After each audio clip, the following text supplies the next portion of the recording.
pela minha caminhada de libertação, eu vejo que uma boa parte ela é espiritual. Porque nós aprendemos que o que alimenta demônio é sangue, né? E as pessoas, elas levantam muitos altares sem conhecimento de sangue. E uma das pessoas que eu peguei no meu ministério, ela tinha 5 filhos. Vou fazer assim para as pessoas entenderem. Tinha 5 filhos. Na libertação, ela entendeu que a avó abortava muito, então já tem um altar. A mãe abortou muito e ela vinha de uma sequência de aborto. Então vem o histórico de maldição hereditária. E no primeiro filho, para ela foi tudo bem. Filho já adolescente, 18 anos, não apresentou nada. Nesse filho aqui, ela decidiu tirar. Ela abortou, então tem um túmulo, né? O ventre está contaminado. Mais pra frente, ela conhece um rapaz, engravida de novo. Nasce uma menina. Hoje, essa menina, não sei como ela está hoje, foi um processo que eu fiz, lésbica. Por quê? Um altar contaminado. Aqui já tem sangue derramado no túmulo. Então, ela foi gerada dentro de um túmulo. Aqui, ela engravidou de novo. E ela falou o quê? Tiro de novo. Então, ela abortou de novo. E esse último filho dela, com 2 anos, apresentou o autismo, que é uma sequência de maldição. E quando nós identificamos os altares, quebramos, automaticamente o menino começa a apresentar indícios melhores.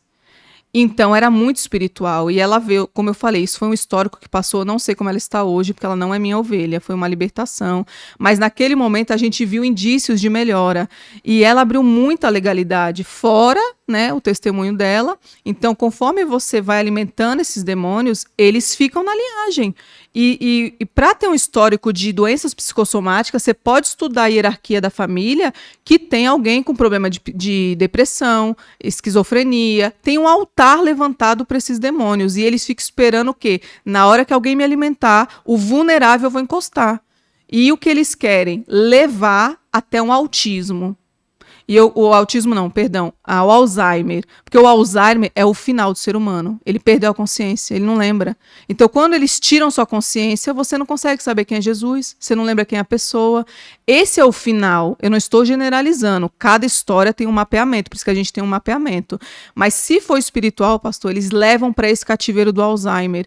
E hoje eu falo com propriedade, porque eu já libertei pessoas do ocultismo, muitas dessas áreas que eles pararam ali, porque levantaram muitos altares. E as doenças psicossomáticas, elas vêm muito de tronos que a pessoa já tem na família, já tem um histórico, e alguém precisa desligar do mundo espiritual.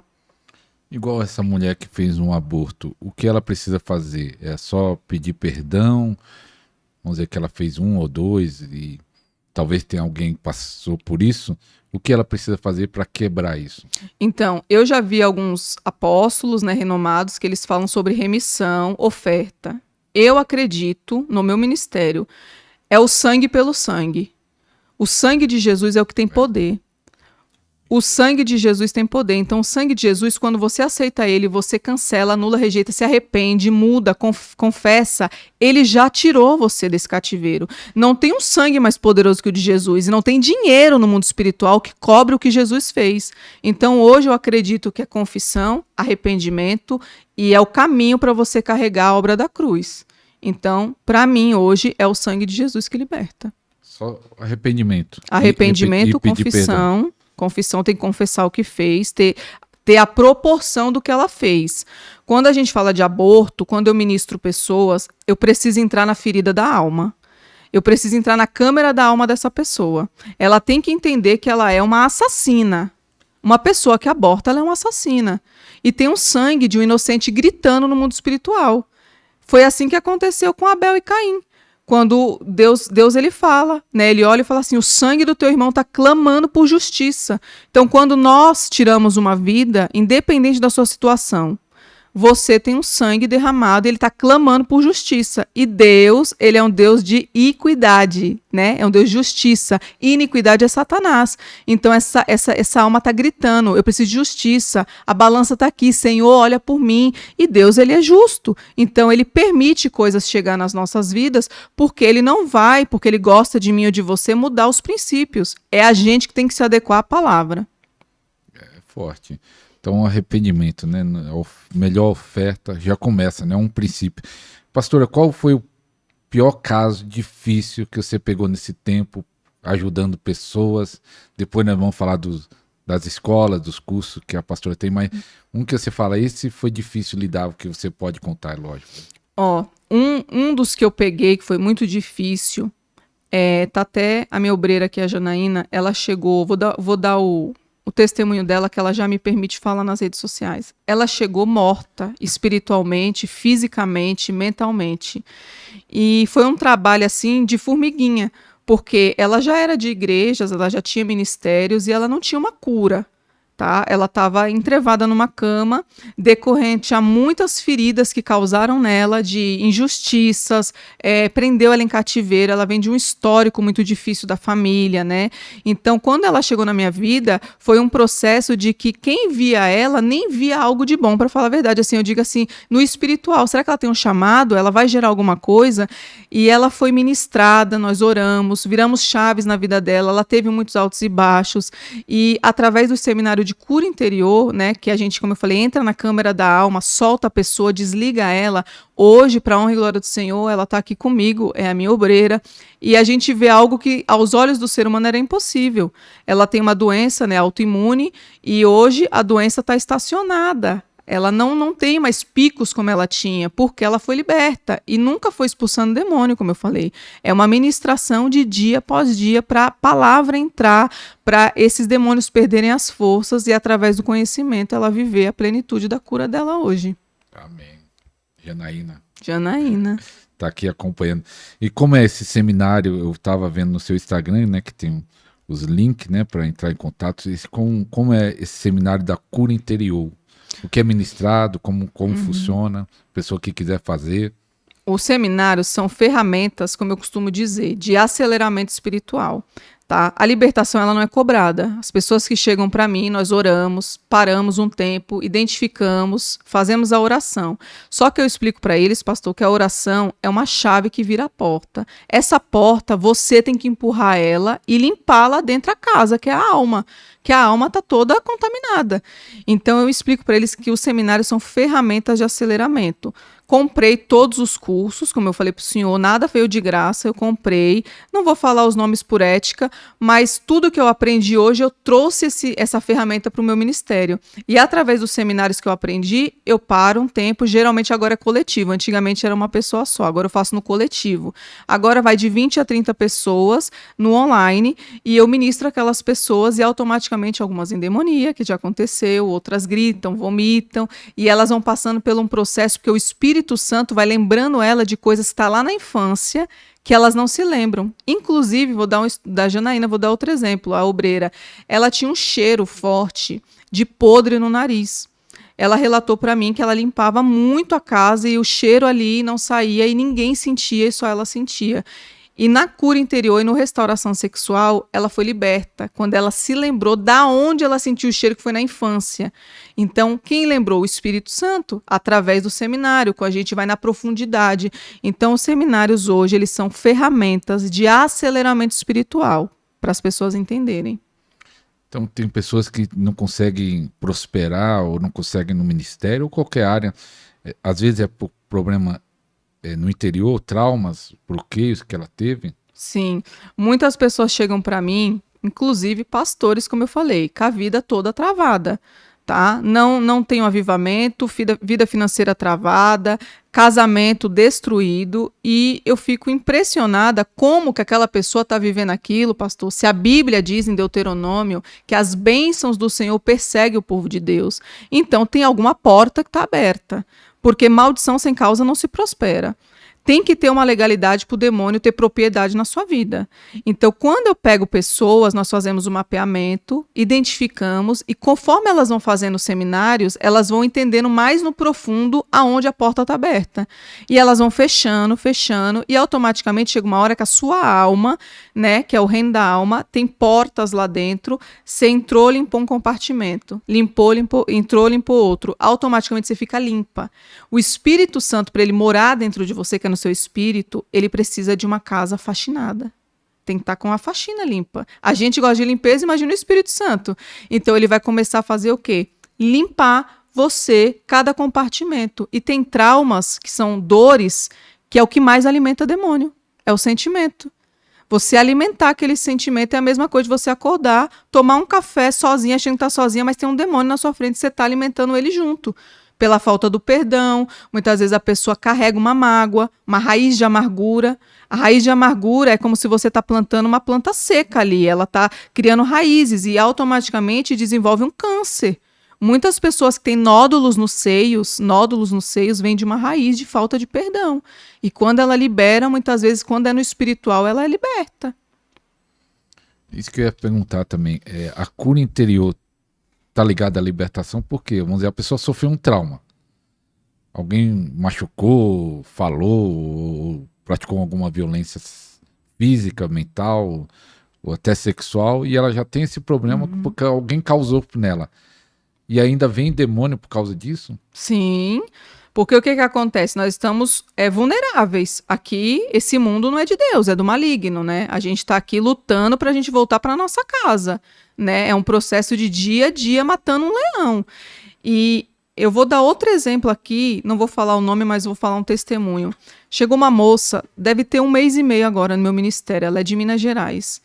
E ela chegou para mim já para se matar. Eu vou me matar, eu não aguento mais, e eu me corto, toda cortada. E automaticamente, quem já estuda libertação, quem tem discernimento de espírito, eu vou dar uma chave para vocês. Alguém que se corta, você vai na raiz do problema, é abuso sexual. Você é cirúrgico, por isso que a gente tem que ter muito conhecimento, para não perder tempo de ficar, eu vou ficar orando por isso. Não, vai cirúrgica no problema. E na hora que ela falou, eu falei assim, você foi abusada? Ela falou, fui. Ela falou com 12 anos de idade e ninguém sabe, minha mãe não sabe, eu guardei isso para mim e desde aquele tempo eu me corto. E eu fiz o processo da cura interior com ela no seminário e ela chorava, ela gritava e ela foi se desprendendo, porque eu mostro para ela que ela não pode ser vítima, ela não pode ficar naquele cativeiro uma vida toda, achando que alguém vai lá e vai fazer algo por ela, né, que o abusador vai sofrer. A justiça é de Deus e se ele quiser ele vai mostrar, se ele não quiser ele não vai mostrar a justiça dele. Então nós não podemos ficar nesse cativeiro de culpa, de vitimismo, porque a nossa vida vai perdendo sentido e você deixa de ser protagonista da sua vida. Você dá a sua vida nas mãos do demônio, do inimigo. E uma pessoa que está presa em cativeiro, automaticamente, na porta da cela, tem um demônio. E ele faz o quê? Ele tá com a chave. E ele, de vez em quando, ele abre, pastor, e dá um chicote na pessoa. Aí a pessoa faz o quê? Traz pro físico. Com depressão, chora, grita, se corta, tenta se matar, porque o demônio de tempo em tempo entra na cela e dá um chicote neles. Então nós tiramos essa chave através do Espírito Santo, o anjo entra nas cortes celestiais, tira a chave e você sai do cativeiro, que Jesus te liberta e você volta a ser a protagonista da sua vida. Isso. Então precisa ser curado. E um seminário que também a pastora tem é o princípio de libertação e batalha espiritual. Como isso daí é mais para líder ou para qualquer pessoa? Como funciona esse seminário? Hoje, no meu ministério, eu tenho uma visão ampliada de formar libertadores, não só líderes, né? As pessoas que chegam para mim, eles chegam muito dependentes de pastor. Eu preciso que a senhora ore, eu preciso que a senhora venha na minha casa. E eu aprendi que eu tenho autoridade quando eu gero autoridade no mundo espiritual. Então, eu ensino elas a terem essa autoridade. Eu ensino como que entra no campo de batalha, não é de qualquer jeito, né? As pessoas oram por libertação, mas não chama anjo, não chama arcanjo. A gente não faz nada no mundo espiritual, a gente está na carne, tá? Então quem faz é anjo. A Bíblia diz em Hebreus que os anjos são ministradores, eles estão ministrando para a gente mesmo salvar pessoas. Então quando você começa a trabalhar na libertação, Deus ele disponibiliza miríades de anjos para trabalhar ali a favor do seu ministério, porque ele sabe que você está ajudando uma pessoa e você não tem como ajudar uma pessoa sem ter um anjo do seu lado. E eu ensino como entra no campo de batalha, como ora, como identifica o demônio, porque as pessoas não conhecem. Tem demônio manso, tem demônio que fala manso e você nem imagina. O demônio do vitimismo, ele tá ali encostado. Já peguei casos da moça não manifestar com espírito de loucura e na hora que eu fui dar a voz de comando, ele falou, fala baixo, eu tenho medo, eu não gosto de barulho. E eu, na hora, ele me enganou. E eu parei a oração. Era o demônio. Quando acabou, pastor, que eu olhei, aí numa conversa com a moça, ela falou assim, olha, eu prefiro o outro lado, a Umbanda, porque eu me sinto melhor. A evangélica grita muito. Aí naquela hora eu olhei e falei, eu te achei, Satanás. Por que que na evangélica tem barulho, na Umbanda não tem? Se tem tambor, se eles cantam do mesmo jeito? Era demônio. E ele me bloqueou de dar voz de comando quando ele falou que não era para mim não gritar, não dar, né, falar mais alto. E eu entendi ali quando Deus falou demônio manso, ele te enganou. Então são experiências que eu vou tendo para entender do mundo espiritual. E aí vocês vão pegar muito esse tipo de demônio, viu? Que engana, tá? Você acha que tem... você consegue identificar pelo gesto corporal ou alguma coisa, ou um discernimento que você vê o demônio? Como você consegue ver que tem um demônio naquela pessoa? Ou é pela atitude, alguma mania? Como é que é? Hoje eu identifico muito por gestos, né? Por uma mão mal posicionada, o olhar da pessoa, a passada no cabelo, a cruzada da perna. Quem estuda muito os demônios sabem como eles incorporam, eles personificam. E você vai pegar também na sua caminhada pessoas que estão em altares, mas você vai ver com os olhos espirituais que tem uma personificação. Tá ali, só não chamou para fora.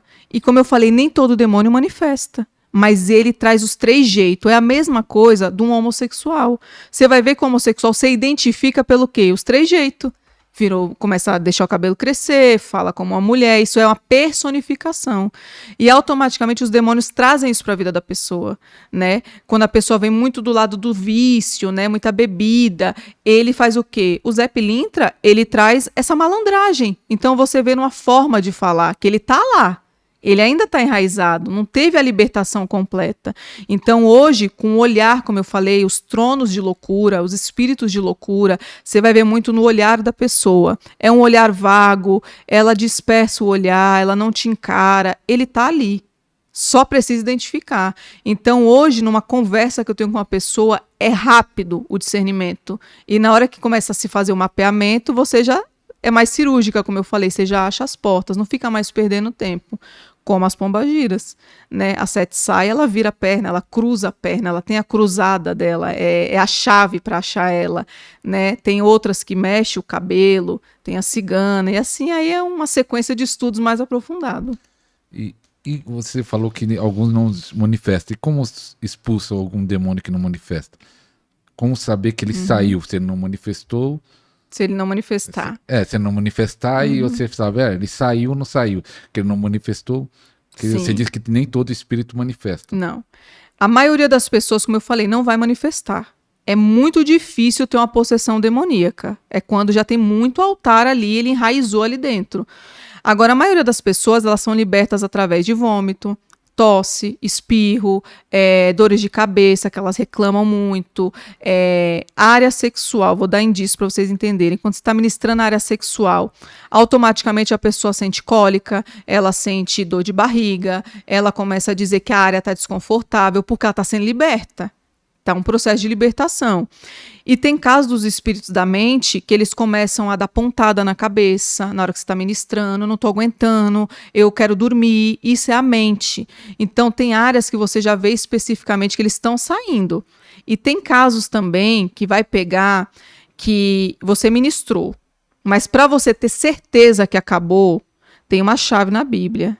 Eu não me lembro todos os versículos. Eu falei, como meu ministério tem 1 ano, então eu conheço as histórias, mas não me lembro dos versículos. Mas tem uma passagem que Satanás não aguenta. Você precisa perguntar para a pessoa. Eu quero que você verbalize que Jesus Cristo veio em carne. Porque os demônios não aceitam isso. Então, quando você faz a pessoa confessar que ele vem em carne, os demônios perdem as forças. É sinal que está tudo bem, que acabou. Mas quando ele não consegue, pode chamar de novo que tem ainda. Isso é a prova dos 7. Está na Bíblia, só não lembro o versículo, mas... 1 João, capítulo. 1 João. Ai, que benção. Tem sempre alguém ali mais elevado. E libertação financeira, na área financeira, tem demônio que atua nessa área, que você também tem um treinamento nessa área de libertação financeira. Sim. Como eu falei, na área da demonologia existe um gráfico, né, uma hierarquia. Hoje... Vou dar uma aula aqui. São 4 príncipes infernais, tá? Começa assim com Lúcifer, que foi ele que se rebelou. Segundo trono, Satanás, que ele cai. Terceira, Belial. 27 vezes ele aparece na Bíblia. Tá? Belial no grego, no hebraico, é uma pessoa que não tem valor.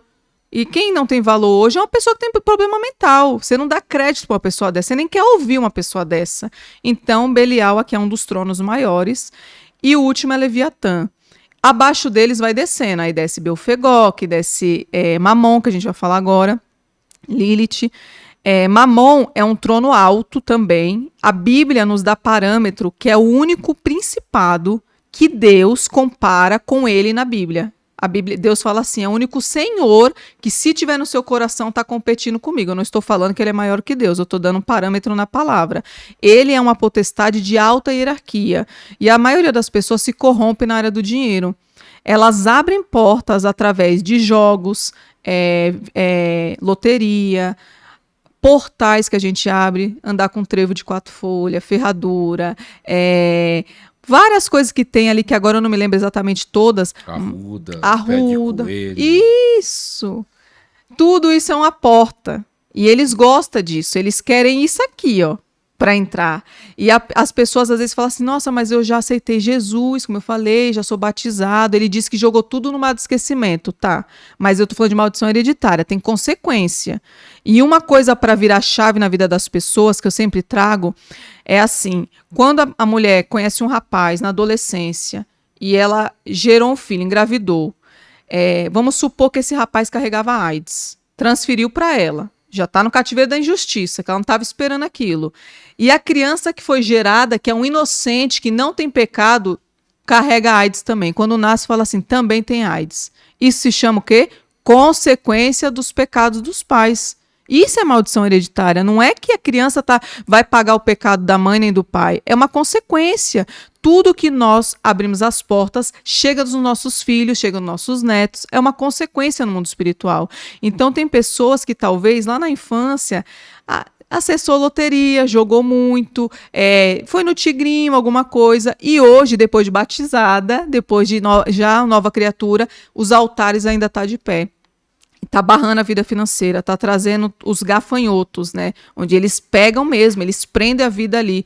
E eu vou falar algo, como eu falei, a minha vida, ela mudou da água para o vinho quando eu aprendi isso. Hoje eu tenho uma vida próspera financeira, hoje eu tenho uma vida abundante mentalmente, psicologicamente, porque eu tive que entender que a libertação são pilares.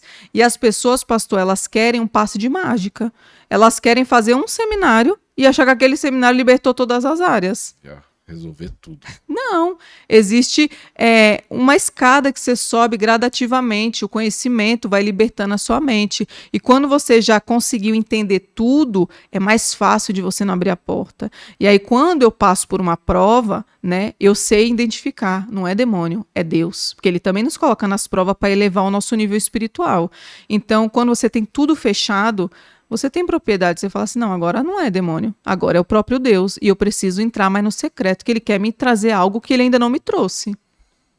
E então, jogo do bicho, traz maldição. Mas tem uns que falam que não é jogo, a telecena, você conhece, né? Sim. Do Silvio Santos. Você fala, não, isso aí não é jogo não, pastor, é o do Silvio Santos. É jogo? Ah, eu tenho uma coisa para falar que eles vão gostar, pastor. Rifa. Isso é polêmico.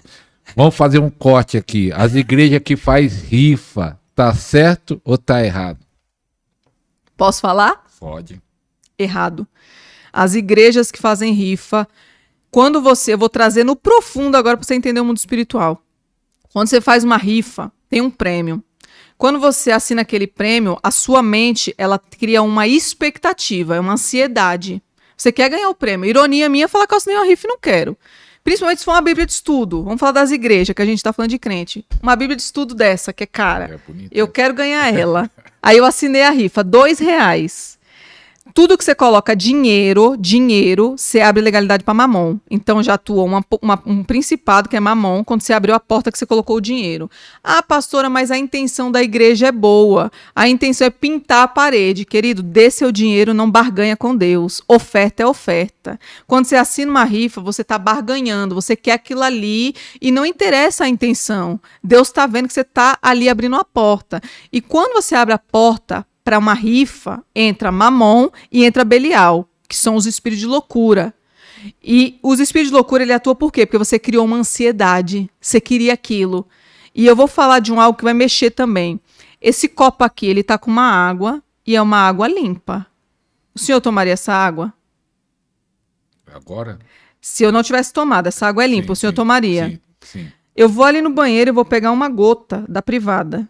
E vou pôr uma gota aqui, ó. E vou mostrar pro senhor. Você toma essa água? Não.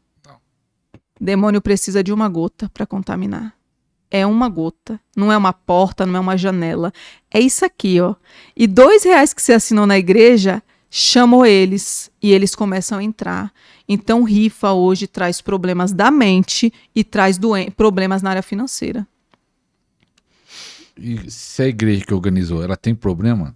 Vamos dizer, o irmão causa problema com o irmão, mas e os pastores que fizeram a rifa, eles que organizaram, vai trazer problema para a igreja no coletivo? No coletivo. Eles não são libertos, não conhecem de libertação, porque uma pessoa que conhece de mundo espiritual, ela não traz maldição. Maldição você não transfere para ninguém. Quando eu aprendo, eu tenho que ensinar o correto. Se o senhor quiser fazer o errado, cada um tem livre-arbítrio, salvação individual. Mas o líder, ele precisa passar essa comida sólida para a igreja. Eu preciso de pessoas hoje que têm os remanescentes, que Deus olha e fala assim, tem um povo diferente. Não se dobrou a Baal. E hoje as pessoas, o senhor vai ver que eles querem agradar o ser humano. Já aconteceu de eu pegar pessoas no meu ministério que eu ensinei, expliquei, mas para agradar a família, assinou uma rifa. Para agradar uma pessoa não pode, é se ensinam não, a libertação, muitos vão ser salvos, poucos vão ser libertos. A maioria não vai ser liberto, pastor, porque é muito não. Você ser liberto exige muito da sua carne. Você tem que matar muito sua carne. E muitas das vezes, como eu falei, existe o histórico da família que eles vão te tirando de... Eles não chama mais não. Deixa lá, tudo é demônio. Ela é louca. Só que você sabe o que você aprendeu. E você sabe de onde Deus te tirou, as portas que ele já abriu. Então não perca a sua bênção para agradar o ser humano. O ser humano não vai te levar para lugar nenhum. Você falou aí a frase aí, muitos vão ser salvos, poucos libertos. Sim. Você acha que vai ser poucos libertos? Pouquíssimos. Eu falo com propriedade. Pouquíssimos. Porque a libertação é conhecimento. E a maioria das pessoas são preguiçosas. Elas estão debaixo de um trono chamado Belfegor. É o trono da procrastinação espiritual. Eu não consigo, eu não sei ler Bíblia, eu não tenho dinheiro para aprender, tudo é eu não consigo. Isso vai te procrastinando, então automaticamente você não vai sendo liberto. Porque você vai comendo das beiradas. Aquele crente, eu como aqui, agora eu vou no outro e vou ali. Querido, crie raízes onde você está. A sua igreja, o que prende a ovelha dentro do ministério não é pastor, que o nosso pastor é Cristo. A minha bandeira é a videira. O que prende as pessoas aqui no meu ministério é comida sólida. É a ovelha chegar, comer, sair satisfeita e não querer ir para o pasto do vizinho. Quem vai no pasto do vizinho é porque a sua igreja não tem comida. Então está fazendo isso. E as pessoas, por não ter conhecimento, vai ser salvo, como a gente falou. Aceitou Jesus? Salvo, tem direito à salvação, mas libertação é para esse tempo. A vida em abundância é para agora. Isso aqui é o mapa do tesouro. Você está com ele na sua mão. Você pode alcançar o tesouro, que é essa vida em abundância, Deus abrir, alargar a tenda, descer os despojos, rasgar o céu, mas desde que você entenda das leis que está em Deuteronômio, Levítico, né? Muitos pastores não pregam mais isso, é uma graça barata que não existe, meu Jesus ele é muito caro, e hoje para eu ter essa intimidade, a nuvem está sobre a minha vida, eu entendo que eu preciso conhecer esse livro. As leis dele, não só a parte das bênçãos, mas o que parou o meu ministério, o que parou a minha vida das bênçãos não chegar, eram as legalidades.